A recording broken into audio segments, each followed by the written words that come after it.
भीमाशंकर कारखान्याचे vice chairman advocate Pradeepdada Walse Patil यांच्या वाढदिवसानिमित्त अभिष्टचिंतन सोहळा मोठ्या उत्साहात संपन्न। यावेळी प्रदीपदादा वळसे पाटील यांनी अभिष्टचिंतन सोहळ्याला उपस्थित असलेल्या कार्यकर्ते, मित्रपरिवार यांचे आभार मानत जुन्या आठवणींना उजाळा दिला।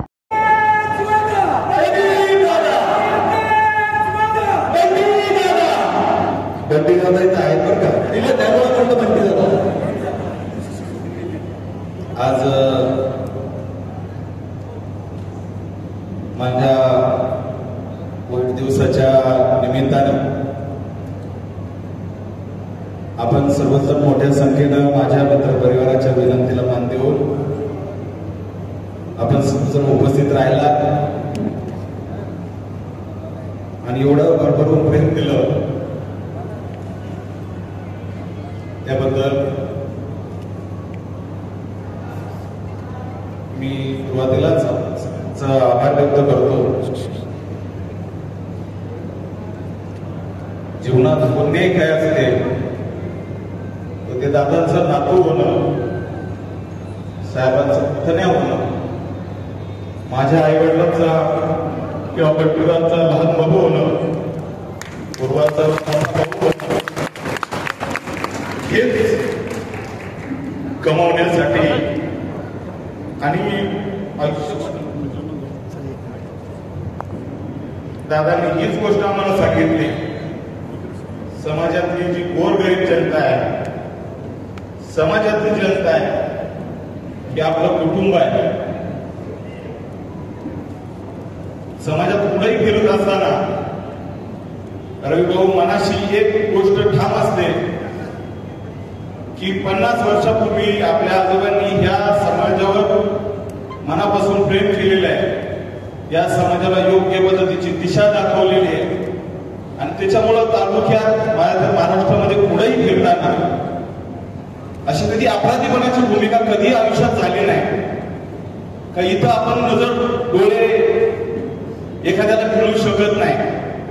मला माहिती आहे दादांनी, स्वर्गीय दादांनी या तालुक्यासाठी काय काय काम केलेलं आहे, त्यांचा काय स्वभाव होता, किती त्यांना समाजाबद्दलची किती आस्था आणि प्रेम होतं। शिवाजीराव ढोबळे आबा असतील किंवा माऊली आप्पा असतील, रोज सकाळी 8:30 वाजता ते दादाकडे असायचे, गावातली पण मंडळी असायची। पण पुण्याला मनसरला कधी जायचं ठरलं तर शिवाजीराव ढोबळे आबा आणि माऊली आप्पा नेहमी त्यांच्या बरोबर प्रवासात असायचे आणि म्हणून आम्ही दादांना आमच्या लहानपणापासून पाहिलं। 18 वर्षाचा दादांचा आमचा सहवास राहिला, परंतु दादांची एक भूमिका नेहमी असायची, जे करायचे ते प्रामाणिकपणाने करायचे, समाजाच्या साठी करायचे, लोकांच्या हितासाठी करायचे।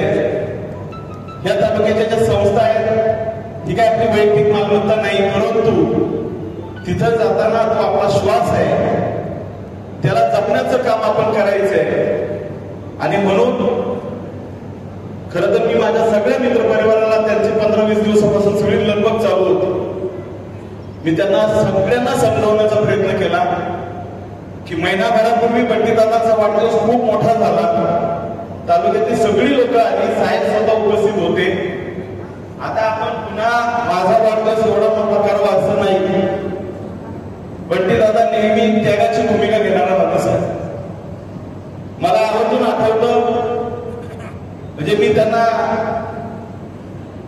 लोकसभेत जिल्हा परिषदेच्या निवडणुका 2017 मध्ये झाल्या, त्या निवडणुका होत असताना तालुक्यातील किंवा आमच्या जिल्हा परिषद गटातील सगळ्या प्रमुख लोकांनी साहेबांना सांगितलं, साहेब बंटीदादा शिवाय पर्याय नाही, कारण समोरून अरुण गेले। बंटीदादांनी सगळ्यांचा क्रम सांगितला, घरी आल्यानंतर मला म्हणले मी निवडणुकीचं खूप चांगलं नियोजन करेल पण तू उमेदवार म्हणून राहा। आज पदासाठी आणि याच्यासाठी भांडण घालून पाहतो, परंतु त्याग करायची भूमिका दादाची म्हणलं नाही। तालुक्यातील सगळ्या लोकांनी तुमच्या नावावर शिक्कामोर्तब केलंय, अगदी 1500 मतांनी निवडून आले, रविभाऊ तुम्ही निवडून आले, मला म्हणले मी जर हे कामाचं नियोजन केलं असतं ना तर तुला नक्की 5000 निवडून आणला असता। मी स्वतः उमेदवार होतो तेव्हा मला काही नियोजन करता येत नव्हतं, परंतु हे सगळ्या गोष्टी सांगण्याच्या पाठीमागं कुटुंबाचा वारसा, बाकीच्या सगळ्या गोष्टी, नातेगोत्यांनी आपण आडनावाने वेगळी माणसं असू, परंतु आपण सगळे एका कुटुंबातील आहोत. आजही उद्या जिल्हा परिषदची निवडणूक लागली, उद्या समजा काही लागलं तरी सामान्य माणसाला जरी उमेदवारी दिली तर त्याच्या पाठीमागं भक्कमपणानं आपण त्याला निवडून आणायचं, या सगळ्या गोष्टी आपल्या कार्यकर्त्यांच्या ठरलेल्या असतात. गावडे साहेबांचा आमचा परिचय मी त्यांना पहिल्यांदा पाहिला असेल तर त्यावेळेस ते शिरूर पंचायत समितीचे सभापती होते. आमचे आजोबा दादा आपले जिल्हा परिषदचे बांधकाम आणि खात्याचे सभापती होते आणि इथं पाणी सोडायचं होतं. हा, आणि सभापती सुद्धा त्यांना दादांनीच केलेलं होतं. पण इथं भराडीचं पाणी सोडायचं होतं, ढापे काढायला इथे शेतकरी तयार नव्हते. त्यावेळेस काही शिष्टमंडळ घेऊन ते ज्यावेळेस निर्मूल सभा पहिल्यांदा आले होते आणि दादांनी ते आपल्या सगळ्या शेतकऱ्यांना सांगितलं की खालची लोक सुद्धा आपली आहेत, थोडी बंदरींची ढाप्यांची लेवल जरा थोडी कमी करा आणि पाणी खाली जाऊ द्या. तेव्हापासून मी गावडे साहेबांना पाहिलेलं आहे. मला आवर्जून आठवतं गेल्या वर्षामध्ये पिचड साहेबांचं निधन झालं. पिचड साहेबांचे आदिवासी भागावर आपल्या किती उपकार आहेत हे साहेबांनी आम्हाला खूप वेळा सांगितलं. साहेब मुंबईत होते आणि साहेब त्या अंत्यविधीला येतील का नाही, कारण हेलिकॉप्टरने यायचं होतं. सरकार होऊन 3-4 दिवस झालेले होते, तरी साहेबांचा मला फोन आला की मी येतोय मुख्यमंत्र्यांबरोबर. मुख्यमंत्र्यांचा महाराष्ट्राचा पहिला दौरा पिचड साहेबांच्या अंत्यविधीचा होता आणि तिथं आम्ही पण पोहोचलो राजूरला. आणि तिथं अंत्यदर्शन पिचड साहेबांचं घेतल्यानंतर पाठीमागच्या बाजूला PWDचा एक रेस्ट हाऊस आहे. हेलिकॉप्टरमध्ये इंधन भरायचं होतं म्हणून एक अर्धा तास तिथं जाणार होता. त्यांचा वाढदिवस या ठिकाणी साजरा होतो.